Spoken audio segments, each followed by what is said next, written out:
Hey everyone, welcome back to Topher Drives, where tonight we are back with the 2026 Nissan Sentra SL. And it is a special night because it is blizzarding and a bus is going by. That's not a special part of it. But anyway, I thought we would continue on this little tradition we have going of night drives, and we'll also be able to see what this new 9th gen Sentra is like in the snow. Because even though this parking lot has been salted and all the snow is gone, over there it hasn't been salted, and out on the roads are pretty covered in snow. So we'll be able to evaluate what this is like, and also these mystery hand-cooked tires that are on this. But I've been liking doing these night reviews because they show different sides of the car, and also inside this has 2 bits of ambient lighting. So I feel like that on its own kind of gives us an excuse to go out at night and show you what this is like. Now, we don't have to go into crazy detail, but this is the 9th gen Sentra. It's got the same powertrain as the 8th gen. It's a 2-liter naturally aspirated 4-cylinder with 149 horsepower, 146 pound-feet of torque.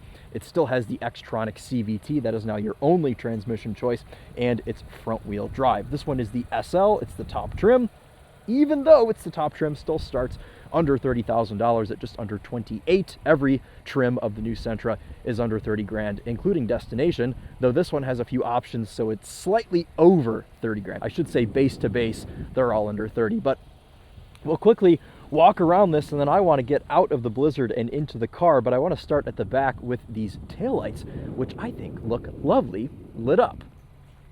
Like a Lexus IS300, I've been saying.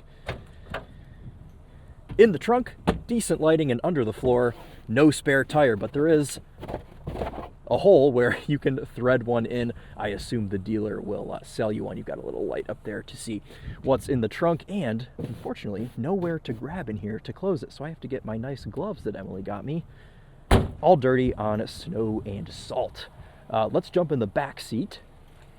Show you what lighting is like back there. This is finished in Imperial bronze. You can see some of that flake. It's actually a really nice color, but it's a $500 add-on, so something to keep in mind.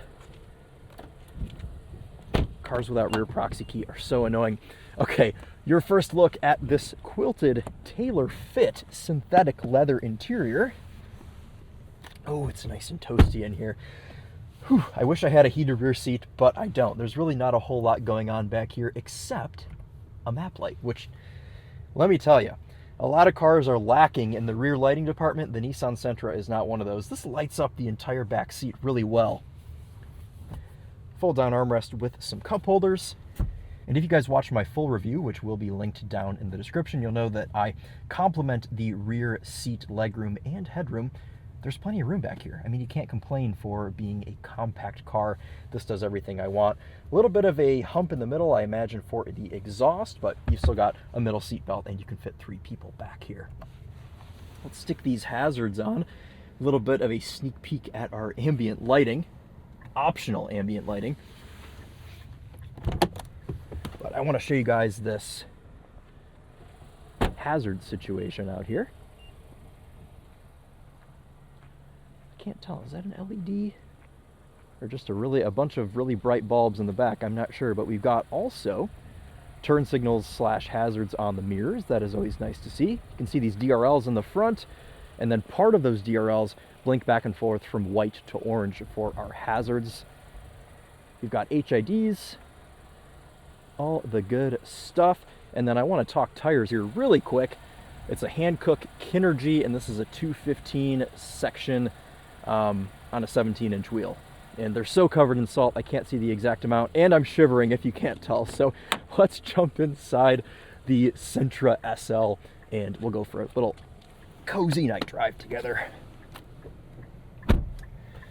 Oh, okay, inside I'm greeted with a lot of things that I like. For one, I've got a heated seat with 3 settings, I've got a heated steering wheel, and I've got this nice ambient lighting. Now, this isn't standard. You have to pay $400 to have these 2 little strips of light. But you know what? I think I would tick that box because it adds just that much more excitement when you're driving at night. And we have many colors to choose from, if I can remember how to get to it. There you go. Nissan categorizes these in a very silly manner, but luckily you just have this additional tab down here, and you can just pick what color you want from the whole Roy G. Biv thing here. You get orange, there's red, you could do yellow, white. That's quite nice. You can do a green.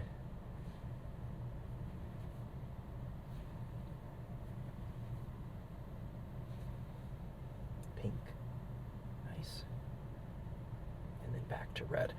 Or, if you don't want any of those, you can go through these different categories: delight, discovery, passion, harmony. These are all of the beiges that go with the spec of the car. And then additional, which is where we were. You guys know I love this kind of blue-purple. Simulates the ultramarine that you would get in a Mercedes. It's my favorite ambient lighting color, and I always choose it. You can also do Pro Pilot Assist mode, which only turns on when you've got cruise control on? I don't know. We can mess with that if I remember, but don't get mad at me if I don't. But we're going to leave this in purple, blue, ultramarine for the time being. But otherwise, you know, this infotainment system, it's a little bit slow, but it's been fine. It's got wireless Apple CarPlay and Android Auto. We have a 8-speaker Bose sound system in here, which we will be testing out with Cobalt tonight, our night drive song. But yeah, I guess that's about it. I mean, this is brand new. The interior is all new, but again, I'll have my full review linked in the description. So let's just chill out, and we'll go for a little bit of a night drive.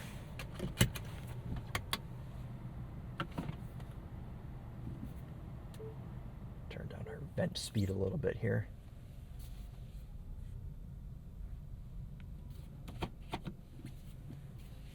Would like to do a bit of a braking test here just to see what I'm working with for ABS.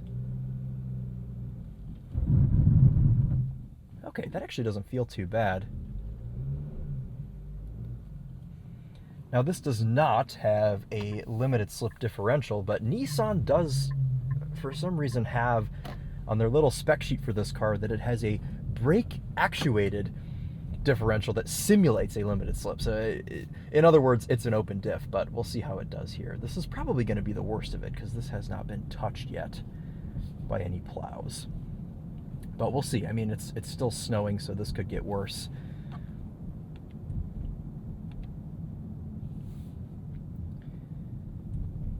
This week we've put almost 200 miles on this Nissan Sentra, 189.2, so we should go over that 200 mark tonight.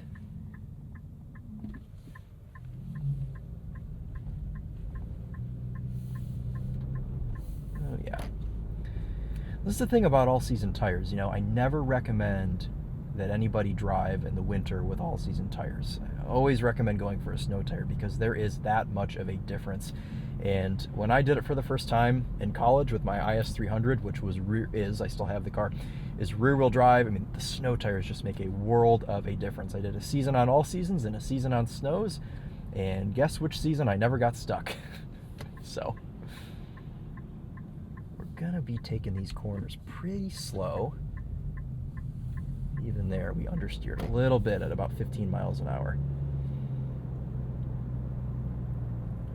But you just have to make sure your inputs are relaxed when you're driving in the snow. Channeling my inner James May tonight, as I do quite a lot, but especially tonight in the beige Nissan sedan. But it's been a good week with this car. Everything about it is pretty easy. The steering has a nice lightness to it. The ride is pretty supple. You get in here and you pretty much know how to use everything. The only thing that isn't right at your fingertips is your vent placement. So if you want to go in and change where the vent is blowing, you have to go into the infotainment to do that. I don't like that, but otherwise, everything else exists right here. You've got a volume knob, you've got your temperature controls, your heated seat, heated steering wheel, all of your cruise control adjustments are physical buttons on the steering wheel, which I quite like, because they haven't gone and used the steering wheel from the Aria and the Leaf. They've used the outside bit and the airbag cover, but these button panels are different for the Sentra. They're actual physical buttons that are separate. Also, the really nice lighting, that continues to the interior, because look at these map lights. It lights this thing up like it's daytime. It's pretty unbelievable, actually. You can see going under some street lights here. It's basically like the entire car is lit up for daytime. Good thumbnail opportunities there for us. But the main premise with this car is that they've done this in such a way where it remains a very user-friendly car, and it has to be, because it's the fourth cheapest vehicle currently on sale in the US, and 2 of those are SUVs. So this is actually the second cheapest car that you can buy, being just a couple bucks more expensive than the base Kia K4. And this is, of course, talking base model to base model. But Nissan's been doing a good job with these cheap cars, and this is kind of their thing. You know, they make a really good sub $30,000 car, and this SL trim is pretty attractive because the base model S starts at around 23 grand. It's just under 24. The SL starts just under 28. So you figure $4,000 more, and you get synthetic leather seats that are heated. You get a heated steering wheel. You get a Bose sound system. You get a 360 camera. I know you guys saw that when we were backing out of the spot.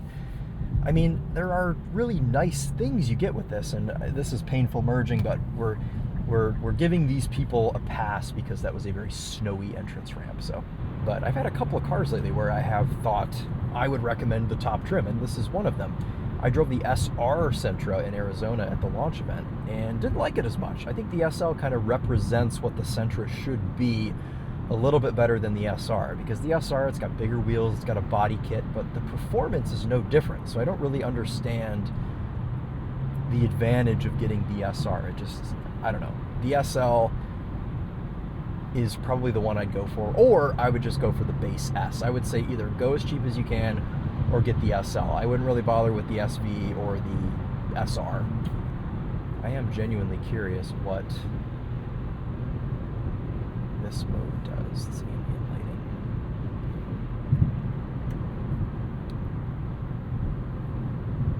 Oh, check that out. Okay, so you get green when you're active. Then I suppose when you hit the brakes there, it turns off completely.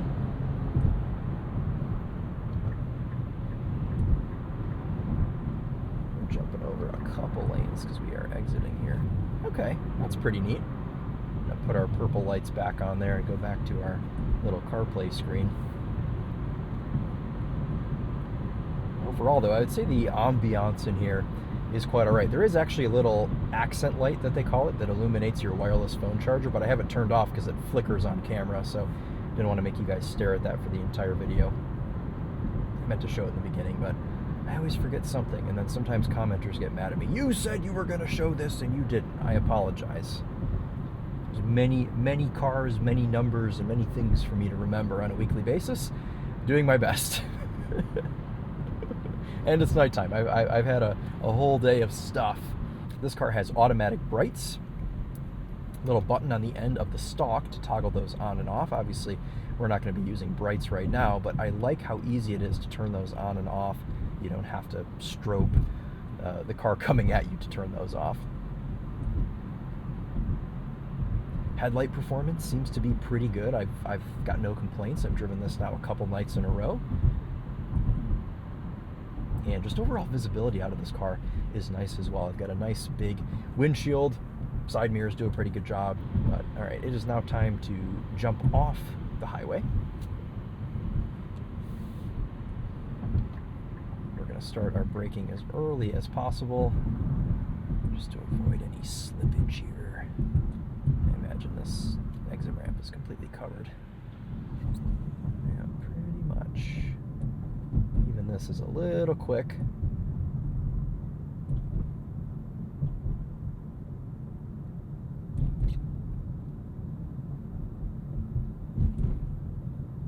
And you've got all these bumps to unsettle the car. There's a guy walking right there. Wow. Okay.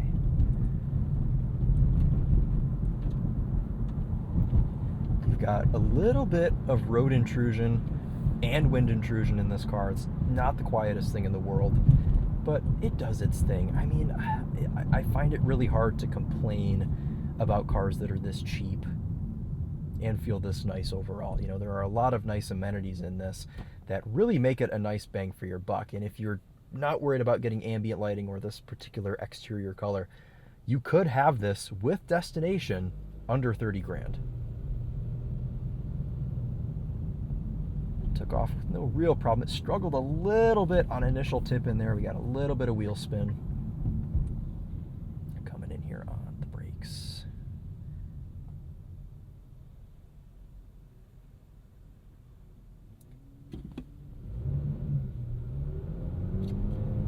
Yeah, no real problem at all taking off there. Saw that Prius to our left was spinning like crazy on his takeoff. Now we've got a few different drive modes in here. We have a Sport mode, Standard, which is what we're going to be doing tonight's drive-in, and Eco. And this is a very mild snowstorm. This is, you know, there will be people from Buffalo that are saying this is nothing. You know, and I agree with you. It's snowed a lot this year. This is pretty mild so far, but it is something. And we don't really drive in snow too often on Topher Drive, so I thought this would be fun for us to go and do tonight together. Try a bit of washer fluid here. These wipers do a good job. Well, I think as we take this little narrow road into downtown, why don't we do a sound system test on the 8-speaker Bose.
And this is one of my favorite sound systems in the class. In fact, it might be the best. I know Mazda has a really good Bose system in the 3, but I would say for sub 30 grand, this is a very good sound system. And it's only 8 speakers, but as we know, quantity does not always equal quantity, so that doesn't really matter too much. And it's got good power. It's got pretty decent highs. You've got these tweeters here on the A-pillars. And yeah, no notes for the sound system. I think that they've done this quite well. But we'll finish this off in the way that we normally do. We'll get this into the city and we'll observe some of the city lights. And hey, this has got 2 more bits of ambient lighting than the Toyota Crown did, which was the last car we did a night drive on, and that was almost 60 grand. This is half the price and it's got ambient lighting. So how about that?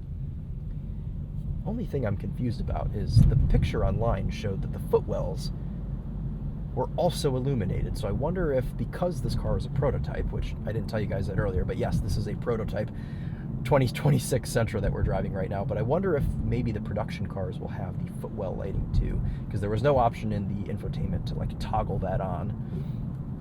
So I just assume that it doesn't have it.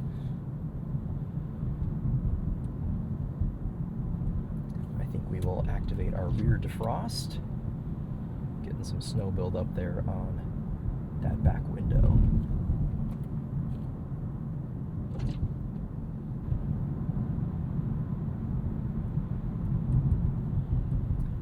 There's the salt truck.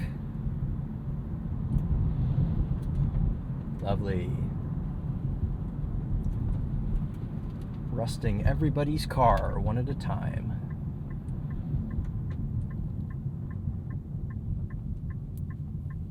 Not sure what that bus is doing.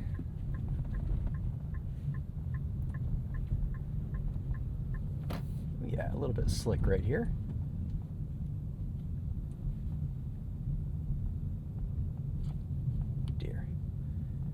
The only thing we're missing in this Sentra, 1 second, there's a Chrysler Crossfire. Last car you'd expect to see out tonight. The only thing we're missing in this Nissan Sentra is a physical mechanical handbrake, because then you could actually have a little bit of fun with this thing. But there's really no way to do any sort of snow shenanigans in this car because we've got no handbrake, we've got no manual mode. I mean, you could probably stick this into a corner pretty quick and get the tail to come out, but otherwise there's no like low speed way to have fun in this car. So many things have been taken away from us. When I was in high school, I had a 97 Ford Probe 5-speed manual, and it had a physical handbrake. And man, did I learn some car control in that thing. Almost crashed it multiple times, but somehow never did. Unless it was on purpose when I would bump into my other friend that also had a Ford Probe. Look at that, Nissan Sentra. Forgive me for not knowing what generation that is. Which one would that be? 6th gen? Might be Gen 6. I have to fact check myself. Yeah, I think it is Gen 6. If I'm right about that, I'm going to be very impressed with myself.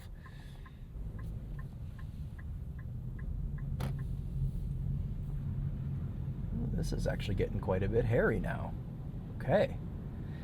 Honestly, I'm pretty impressed overall with the performance of this in the snow. You know, it hasn't really given me any trouble whatsoever so far. We've got a little bit of a ways left, but I think we'll be just fine. The way home will be the real telltale sign, which I won't have the camera on for that, but I'll let you guys know if anything happens.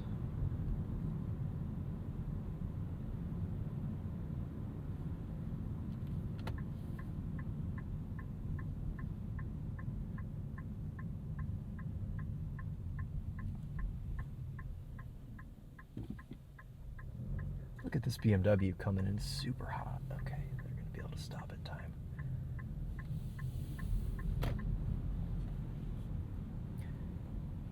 I feel like Jeremy and James when they were acting out that Peugeot sketch. Maniac, maniac, maniac.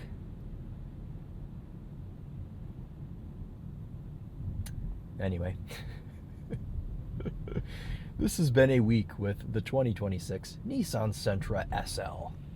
We're going to bump these map lights back on to hopefully get a nice thumbnail.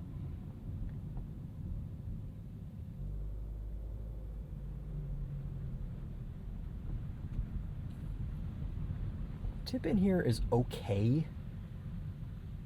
I'm not 100% satisfied with the throttle tuning on this car. I think it's a little bit too much initial. But once you're actually going, it's fine, and the brake pedal feel is okay as well. And I like the steering too, so most of the calibration here is pretty good and up to my standards. Check this out, new 7 Series G70. Very cool.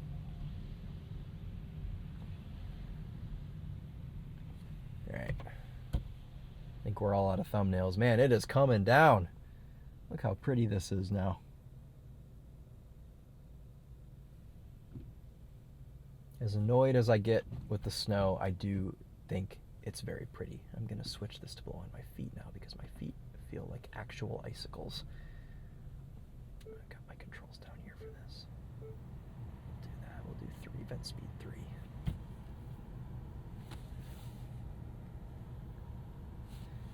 There's something peaceful and just so poetic about a city during a snowstorm. There's something so satisfying about, on days like this, leaving the wipers off and then just doing individual wipes, because then it, you know, you can clear it yourself and it's just very satisfying.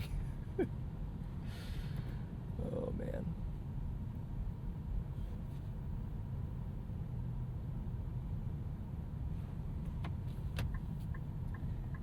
All right, let's get this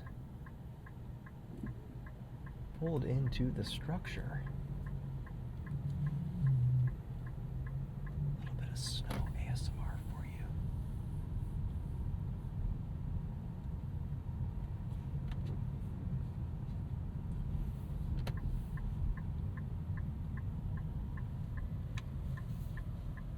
Oh dear.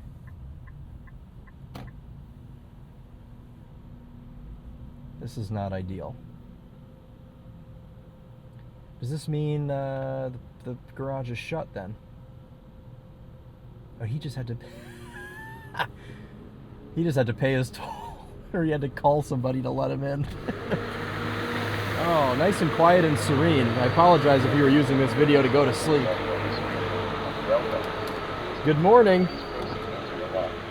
We've got a good representation of it being not super quiet inside the Sentra either. But you've got one auto up-down window, which is the driver's window, of course. Check this out, MR2. Man, we are building quite the collection of weird cars to be out in this right now.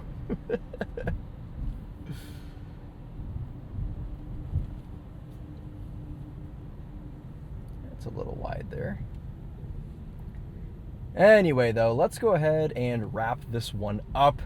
And I think the best thing about this car is how cheap it is, how usable it is, and how nice it feels for being as cheap as it is. Here's the previous gen, 8th, right there. But this is what Nissan is good at, and at least they've been good at it for the time that I've been doing this job. So for the last 3 or 4 years, or it's probably more than that now. Geez, it's like 5 years.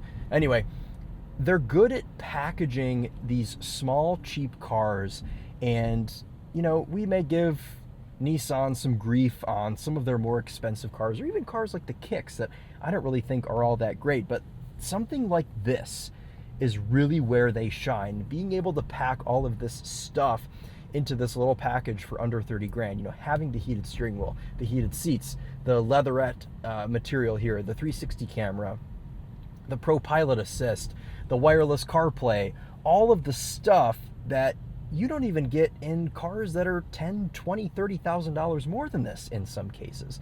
So I like this SL trim. I think it makes a lot of sense. And I said earlier, you know, go for the S or go for the SL, really no in between. I think I'm going to go back on that slightly because the SV does give you some nice features for a very negligible amount of money more. So I think your two choices, your two smart choices here would be the SV or the SL. I would skip the SR altogether. I think it's just a pointless trim. Don't even go for it. Who cares? Because I see the Nissan Sentra as a tool. Sure, in some cases it's fun to hustle it around a corner here and there, whatever. But the main point of this car is to get you from A to B efficiently, comfortably, and with nice features, and this does that. And I didn't mention efficiency. I mentioned, you know, we've gotten 27.5 mpg this week in the freezing cold with some spirited sections, filming the Winding Road Day Drive and my main review, which again will be linked in the description. But this is rated at 29 city, 36 highway, and 32 mpg combined. So it does all of the stuff that you needed to do. It's efficient, and yeah. This is it. It does the things that a cheap car should do, and it does them well. So there you go. That's been a week with the 2026 Nissan Sentra SL, the top trim of this new 9th generation.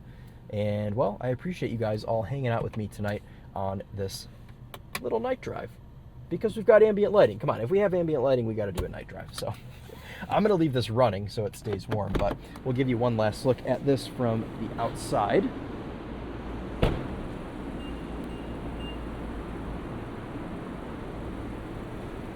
Because even the lighting situation here is nice. And you know what? I like the front end of this better because we don't have the entire blacked out front bumper like you get on the SR. So I think this one kind of looks the best too, even though this one's grandma spec in particular. But okay, well, that's going to do it. Thank you guys all so much for hanging out with me tonight. If you have any suggestions for these night drives, or if you just like them, please let me know, because I've been having a good couple of weeks doing these. Or I think it's been like four of these now I've done recently, so it's been good. But that'll do it. Thank you guys again all so much for watching, and we will see you in the next one. Take care.